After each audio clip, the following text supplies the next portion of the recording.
आज बड़े एक इंटरेस्टिंग, बड़े कॉमन और कॉम्प्लिकेटेड नहीं कहूँगा, बहुत सिंपल टॉपिक है, लेकिन नाम लोग सुन के तो उसको कम्प्लेक्स या कॉम्प्लिकेटेड उनके जहन में आ जाता है। This is very simple topic and it's called as tandem lifting.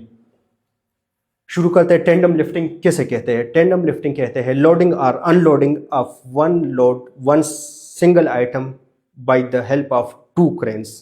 ठीक है, दो क्रेन्स की मदद से एक सिंगल आइटम को लोड करना या अनलोड करना, इसको टेंडम लोडिंग कहते हैं। लेकिन ये साइमल्टेनियस हो, ये दोनों cranes at the same time एक लोड पे एंगेज हो तो उसको टेंडम लिफ्टिंग कहेंगे।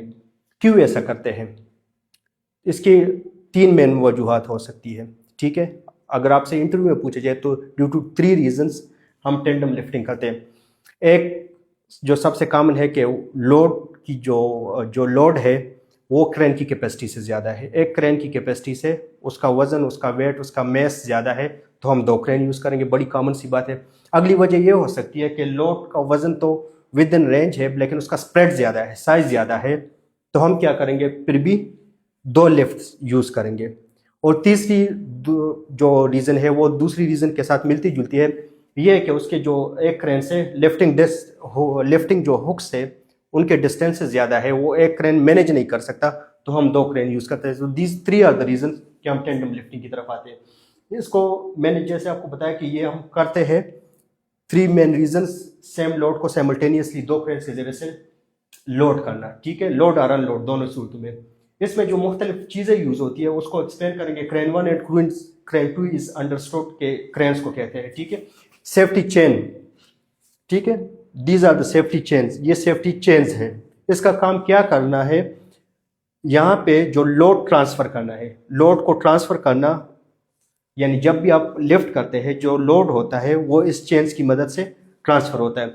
दरमियान में हम यूज़ करते हैं स्प्रेडर बार्स। स्प्रेडर बार किस लिए यूज़ करते हैं, ये बड़े टेक्निकल चीज़ है, आप इसको समझिएगा।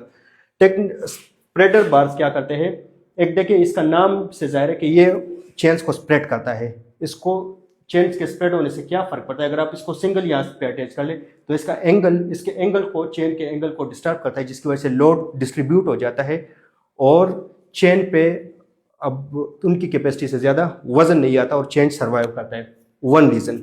ठीक है, अदर रीज़न इसका क्या है कि जब ये लोड स्प्रेड हो जाता है तो आपका जो ये ऑब्जेक्ट है वो बैलेंस रहता है। ठीक है, और तीसरी जो इसकी मेन रीज़न है वो क्या करता है कि इसको इंगेज करता है।